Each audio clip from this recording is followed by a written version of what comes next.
Kaigi kai khong di marini napana cha hom na kai khong adubu pai duna ai buda phan tau rau da Kaigi kai khong di marini napana cha hom na kai khong adubu pai duna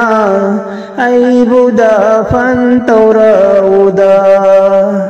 Wasiya tau duna hai rami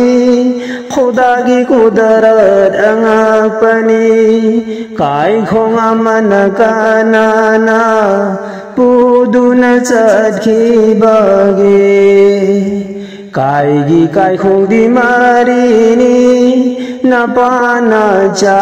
hom na kai khong adubu pai duna